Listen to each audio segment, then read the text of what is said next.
Inabekashana kamenze yaphuza umlaza ngameva ninabe nendlondle nophapha ekhanda siyabingelela sizwe sikamalandela sonke nangaphandle kweningizimu Afrika sanibonani worldwide sanibonani ingane zawethu awungasishaya isilungu ngibongele ngane worldwide hayi ngakhuphuka Nkosi yami kama lami khesichaka ngolapha kwaluqa le iBlack Life TV sinawe nje la sibuza khona izinto eziningi ezahlukahlukene but namhlanje ke size ngokwehlukile ohlelweni lethu olubizwa ngokuthi izimpande lezama-Afrika abantu bazokhumbula ukuthi-ke emasontweni ambalwa edlule sike sakhuluma ngokulashwa kwabantu ngokuhlukahlukana ngokwe-request-ke yababukeli bethu ukuthi badinga umlaphi ozobaphakamisa ey'ntweni ezahlukahlukene ey'thinta amabhizinisi nokunye. Siye-ke senza njengoba becelile, abanye bafika-ke kuyena, abanye bangafika, abanye bathembisa kwagcina kuyale nale. Kodwa ingcabhe enkulu ebonakele ukuthi abantu emalini ebekade kuyizivumelana phakathi kwabo nomelaphi bekunakho ukuba amanqika ekutheni abanayo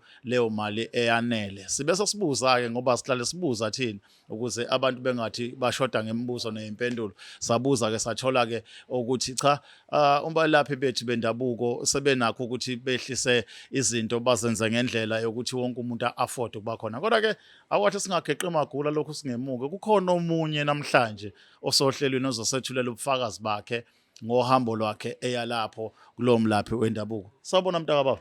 Sawubona bhuti kunjani? Sikhona njani nini? Hayi siyaphila nathi. Ngizwa ngandlebe enye la ngifika ukuthi cha kuneyinsizwa neyintokazi ezengilindile la e-studio sizokhuluma ngohambo lwazo ziya kumlapho wendabuko njengoba besine special ukuthi nazo zizokhuluma okuthile kusasifubeni sazo. Kwenze njani? Hey ya. Ngaqala ngaphi umzekelo. So ninazixeba mhlambi yabo umzekelo ama-price uqaphela ama-price enyanga abaphezulu kakhulu yabo. Mhlamba range koma kuthi mhlambi za no 50,000 yabo. Thina singabanye abantu mhlamba sike singa-afford ukufika lapho yabo. Ngisazothi phakama imic yakusitha. So dathi ke no but abantu kuyathethiswana nabo.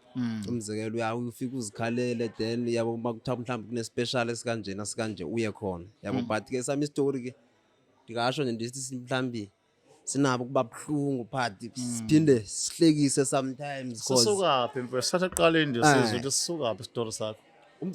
Xa ndisiqala nje emva yabo umzekelo ukukhula kwami yabo mina ndisuka ke e-Eastern Cape yabo ndisuka khona ndisuka e-Eastern Cape khona indawo ekuthiwa iseBizana eBizana ngapha emakhaya so emakhaya ke nobuqaphele emakhaya abantu bakhona senje ba i-level senje ba ubucebi babo yabo abukho that much yabo. So izinto esininzi bavaleleka kuzo yabo bangakwazi baswele bangazifikele kwezinye indawo.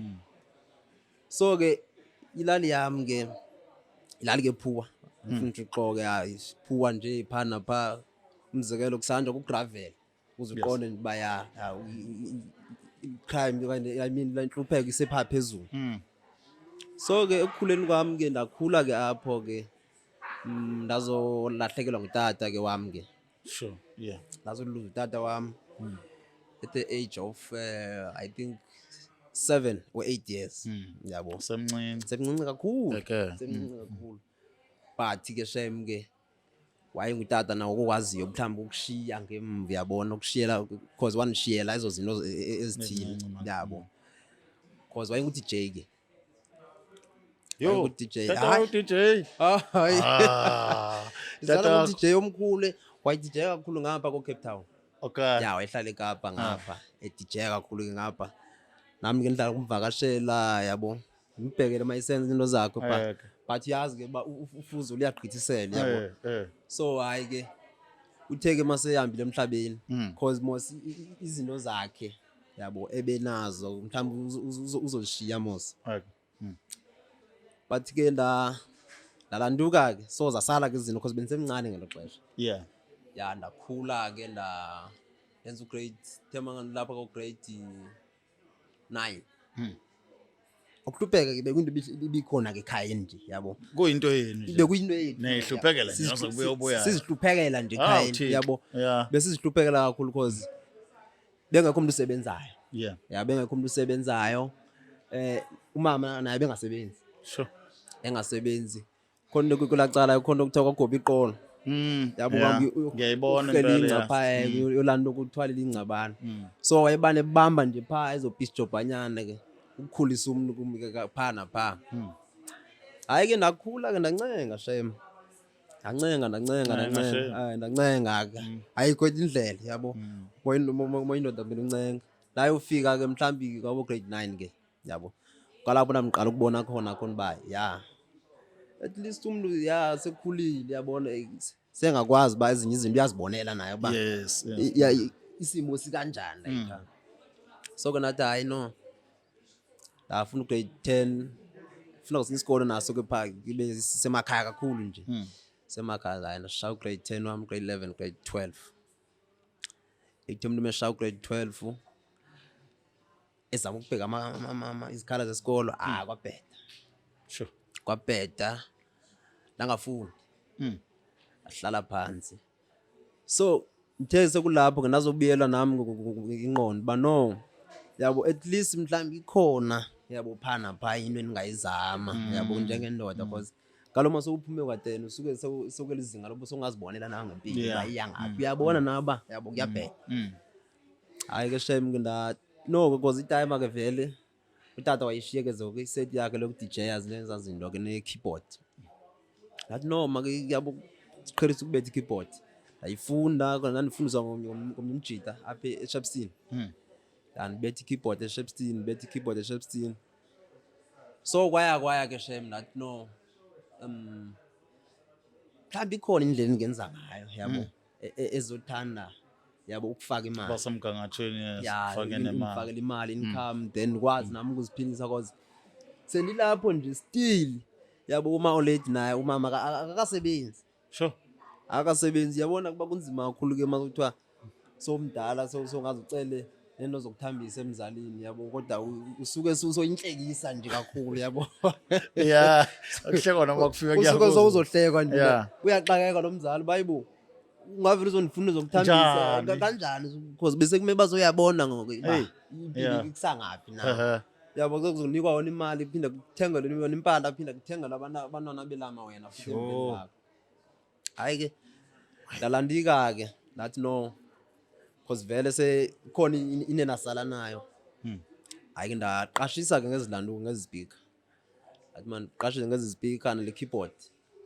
Senibani betha ne keyboard emacaweni ke. Manje usu DJ wona ngendlela ngishaye ecaweni. Friday DJ apha. Fridays. Ndinokuba mhlambi ngicele khona ithavern ekhona ke ngapha. Ngicela uba ke kaloku iweekend kuyaphithizela yabona. Ngicele ke pha mhlamba no mhlambi ke kubantu kubamba ndibetha amadeki phana pha. Yabo hayi kwayinto ke ndiloko ndiziqhelisa yona nje ngeweekends then Sunday shona ecaweni ngiyocela phela kube ndibetha ikeyboard. So ke ngoku ezilanduka ezizipika nazo ndirentisa ngazo but yazi i-challenge ibe khona nje ungazi noba mhlawumbe okanye uthakathiwe okanye izinto zakho zivalelekile. Uyasebenza kodwa imali idololo. Yabona nje banzisho ayikho not badololo ayikho kokubakho because lana mhlawumbe uzofumana isiba kulama tavern yafika nishaya mhlawumbe yabona uma tavern asemakhaya akufani ngene kwezinye indawo mhlawumbe la kuma-Thekwini kumagoli kanje mhlawumbe sendiba ama-celeb kabetha mhlawumbe 1 hour yabo libhukhiwe selihamba nemali yalo.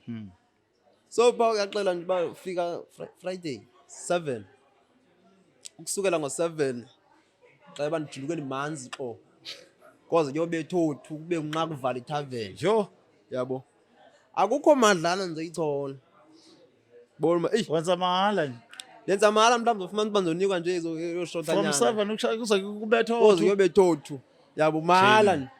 So niboma iyanigqilaza lena because ayina income endifakela yona neyifakayo mhlawumbe ekhaya yabo. So natho no okay senba lokho ndirentisa ke ngama Sundays but ke uyazi into enecawe sometimes icawe i-right yabo ndiyayithanda but tokayof but ukufumanisa uba mhlawumbe kwanye uzohambisa ne-keyboard nezi speaker khona pha yabo wena ubheke uba ungasifumani mhlawumbe okuncane mase kuthiwa sekuphuma okanye kube khona inkonzo ezinkulu pha i-speaker zami ziyasho pha khwalisa zona from Friday to Sunday yabona khona into kuthiwa imvuselelo yabo bazo masokuthiwa kuyavala nemvuselo Sunday yo siyabonga mzalwane wami ngaphandle kwakho ibingekenzeke yonke lo awu ube nentsikelelo akusashiyana amasendanyana nje ambandlwana umuntu akwazi ukubacoshacoshe phela ngike ngikhuphuke ecaleni yabo so that decide no leniba mase nizikhupha ngithi ziyaqashisa ansazisi ansabaniki mala ke ngiba mhlambi nje ecaweni ithazi yaqashisa but hey yaba khona challenge cause ibeke mhlambi kuphela weekend yabo zingathathi azikhange zithathwe ndawo yabo azikhange zithathwe ndawo Sundays lutho yabo akhona mhlambi iqashwe kanye wanawo sa DJ man ansa DJ kalo ndikhethe ukuba ndithi seziyaqashisa nami ke ngicela ukubhukwa ngoku kaloku ngoba nami kaloku ngeke ngikwazi ba DJ kusukela ngo7 ukuze ngiyoshaye u2 yabo ngekho maseni ndiwacholayo hayi ke kwazo ucabaka anisichola ama booking ngathi hey angazi ke mhlawumbe noba yini ningayimisa kanjani because but ke uyabona because kaloku siyasebenzisa namafoni inkundla zokuxhumana siyabona ke phana pha uba no yabo kwisite elithile yabo uyakwazi ba kulungisa into zakhe yazi futhi impilo mengakwambili kahle kubombe yabona ngoku sicingana into ezininzi yabona especially social media yabo kubona hey mhlawumbe sobona nabantu bepost izinto kubona abantu abaphesheya mhlawumbe yabo ungazibuthi kundla ngazibona sami so usenza izinto eziphambeleyo nje eziphambene nomthetho uzibona zogugulisha no Illuminati woma hey impilo ngizimele nyana but boma no yabo makenzame nje abantu mhlawumbe ngibheka yabo icala elingaba right acinga ba mhlawumbe no kanye mhlawumbe ningathatha isithwalo mhlawumbe kanye ngayindlela elula mhlawumbe kaloku because uyabona umuntu ukhulile ngoku yabo so uyabona ngoba no mhlawumbe mhlawumbe umama mhlawumbe okanye umzekelo because bese nisukile ngapha ningapha elandukeni eThekwini so nihlala nizobheka amatoho ngapha yabo sahamba nangapha kulama tavern ngapha kuthola ama bookings ama club but yabo dololo nibambe kanye ngenyanga bona ba ku dry nje ku dry ulale ngesonka nje lelanduka ama goslows boma hey so nathi no ku dry nyana because iwesimo ngekho elandukeni mhlambi emakhaya mhlambi umzali kwazi ba mhlambi uhambile uyakwazi mhlambi ubani mhlambi khona into engayifuma usuyifumane yabo ukubona kwayena mhlambe kubhayile hey yazi ukushodelwa imali lapha kanifike endaweni ethini ubuqondo ba hey kunzima yazi uba ubekuthi uyazi lo mama bakahlahla anisebenzi apha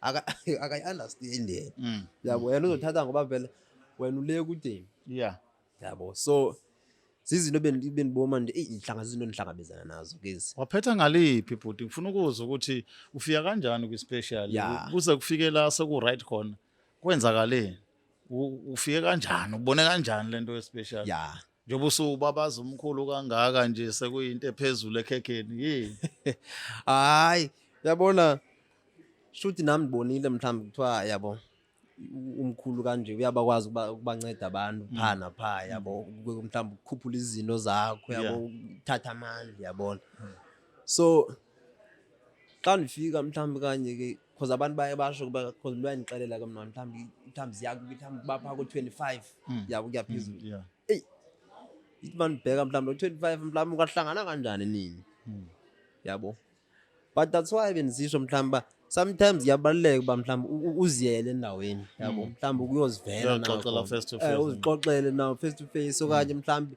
ushaya ucingo yabo ushaya ucingo mhlawumbe uyakwazi ba mhlawumbe uzochola ulwazi mhlawumbe kulithi xaxa yabo so nami ayithengele inyilanga nami nathi hayi make ndizilanduke ndizama ukufona kulapho ke senzova khona mhlawumbe no kukhona ilanduke special kanjena nathi no because especially sibona ngathi siyinto ehlukileyo kwezinye izinto yabo sihluke endlela ngama price like ngama price yabo because ama price asibizi asifiki kwa 25 yabo so siba imali nje efikelelekayo yabo but now uyakwazi ukuzithethela na because umkhulu ngumuntu right kakhulu anifuna ube ndingabaza because umuntu ofikelelekayo yabo uyakwazi ba mhlawumbe uzendlale na ubeke istory sakho ubeke ngapha yabo yena akwazi ke mhlawumbe kanti nami ke luckily ke should is special ebesikhona but nami bengakazi ke nisive uzwa ngaso ngingakaze ndive ngaso so ke nami no ndazama ukuba ke lanto ndafumana sezi special that no makenzama mhlawumbe ibudgetele esi special ayina budgetele esi special ke ndayo zama ndawufika ku ile sathi sisho singena la emoyeni uthi 5000 sesika 5000 sesika 5000 ngaloko yini le etholwa lapha na le special khonani ubwenzani ngayo le mpande bekunika yona ya ake sithi ziyahluka but khona nje mhlambi emagogogwane mhlambi eliqhaka mhlambi akunike lona umkhulu yabona then ukwazi ukulisebenzisa yabo liyakwazi liyaphakamisa kakhulu anifuna ukuxoxa ngoba yabona nami unibona njengoku hayi impilo yashintsha kakhulu because nje that man fika nje kuye wakwazi ba mhlamba anikeze eloqhaka then anike directions ke mhlamba ukuthi usebenzisa kanjani bayisebenzisa kanjani endikazi nezinye loba mhlamba nikazi balula na khona apha emoyeni hayi ikhohle kanjalo umuntu uyoshaya ayithola uyofonela umkhulu ke ijule kakhulu so hayi ndalanduka ke nasebenzisa ke lona ke elanduka the manje ngisosebenzisa yona ke yabona ushintsho olukhulu yabona ushintsho cause I think kuphele just a week or week nensuku ngaphezulu yabo hayi yabona emveni ngoko izpeakers zami bendishiye ekhaya ngalo xesha yabo kabe singena ama bookings ke ngena ama bookings sengiba kwehluka sengiba seziqashwa sure seziqashwa nami ngiboma impilo engcono man yabona umuntu sekwazi ukuthola akusengawona amaseni yayibona uba imali ethi xaxa osongakwazi nawe uba yabona uzenzele into ethile nje enkulu yabo umzekelo nje yaniqashisa nje ngazo ispeaker ngena ama bookings ngapha nangapha zikhona ilanduka nezinye club ezikhona apha around eDurban yabo endidla ngokungena kuzo sometimes noba ke ingakabi phezulu kakhulu phela yabo but zikhona nje ezininzi kakhulu yabo endingena kuzo nako Eastern Cape ngapha yabona kusiya ko East London yabo nakumthatha kanje yabo singene senikwazi nokubizwa kwindawo ezinganje ngamafupho wena uthi emva kokuthi uthole le special sikamkhulu esi-5000 esiyikhombo esenza umuntu ubone senza impilo yakhe eshintsha hayi kakhulu nathi kuyona sokwenye into hayi kakhulu yabona mase ndiqhathanisa impilo ebendiyiphila before hayi bekufiwa kakhulu hayi bekufiwa yabona mase ndibhekana le ndiyiphila ngoku hayi kakuba seninayo nento yokuhamba ngoku yabona mhlawumbe ukwanibona apha ndifika apha phana nani epholo lami endihamba ngapha fresh brand new keep that story not ba ke mhlawumbe okanye kuthiwe ndenze no ukushintsha nje kwempilo because ndakwazi uba generate more income ke ngiyabona generate more income via ilanduka ndirelease ngezinto because I extend ke no extend because nina zokwazi ukunyusa ithenga more sound system na eda ne-stage yabo senaso ne-stage ngobana ndiharishisa ngaso ndiqashise ngaso pha ndiqashise ngaso napha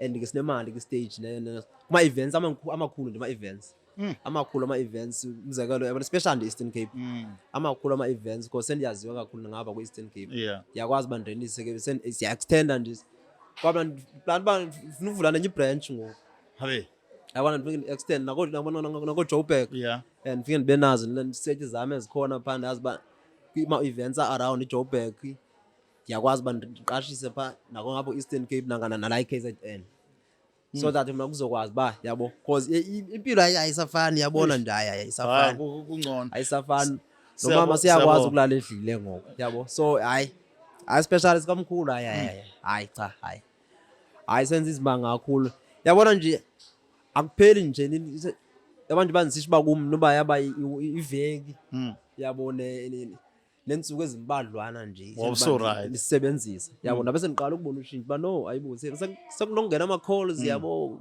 ama calls endaweni ezithile yabona abantu boma kushuthi lento yabo but yazi mawuthathina mhlawumbe uyithatha uboma awuyithembi ncam yabona lena andiyithembi ncam ngibekisa zobuza impela ukuthi from 25000 to 5000 wayithemba kanjani yonke lento ukuqaphela sasitolo ayikho i-discount engaka dasanzi abanye abantu mhlawumbe bayakwazi ukufikeleleka mangabana mhlawumbe uyisibeke isitori sakho yabo uyibeke nje ingxaki yakho uyithethe nje nayo yabo uyakwazi ukufikeleleka because nami la ndakwazi uba nixhumane nomkhulu nje hayi siyixoxe nje siyixoxe count nami ndibona from 25 to 5 like discount ka 20,000 yabo but hayi kuthe sophela nje 2 weeks hayi nabe ndimfonela na umkhulu ngixebe hayi le ndiyakwenza yenza izimanga la izimanga yabona indikhandela izitha yabona straight ngendlela eseniphumelela ngayo phela abantu mawusakhulu bomi musaphanda abantu bakubona ba akasoza uphumelele ngale ndlela but hayi but asibambela ngoba vele uyabonakala ukuthi injabulo iyachichima alright sibongela kakhulu futhi nanokuthi emzamweni yakho ubone kuphumeleleka kuhamba kahle hayi kuhamba kahle kakhulu yabona nje njengoba nisisho ba izihambela kumacekeceke wami nje noma ndisuka lana nje drive imoto yami iziphindele emva endlini yabo so impilo nje ithanda ukuba soft ithanda ukubalula kakhulu ngendlela engcono mfowethu asibonga kakhulu izandla zedlule ekhaya nokukuza nje ukuthi uzoba nesibindi uxoxe nathi ngoba esikhathi esiningi abantu baye bayitshela ukuthi sisangemithi kanti nakho kuyenzeka kwabakholelwa kukhona hayi abantu sometimes ezinye izinto abazithembi yabona nami ezinye izinto angifuni ukuxoka bendingazithembi ezinye izinto but yabona usoziyela yabo uyibone into kusebenzele ubone uba ntwana liyithathe kudala lento yabo ngaba senikude yakhula umzeke nami mhlawumbe hayi ngaba senikude kakhulu uba kuthiwa nandiyithathe kwakuqala yabo but yabona ngokunyuka but izinto kuthiwa zinamaxesha yabo but kwangoku ndiyazibona hayi life standard kakhulu life standard ilula nje ngendlela emangalisayo nje ngoba ndisisho bayi jabule kakhulu nami nje jabule kakhulu kodwa ke nabantu mhlawumbe asazoyibona nabo okanye xa bengayozifunela nabo abantu bakwazi mhlawumbe ukuva more ngayo information ayisebenzise uzoyibona nakuye asikho nesidingo so mhlawumbe ade yabo efuna ucakisela uzoyibona njengoba ngithi banami nayibona yabo from Eastern Cape yabo uzothatha into okude akho lula kakhulu.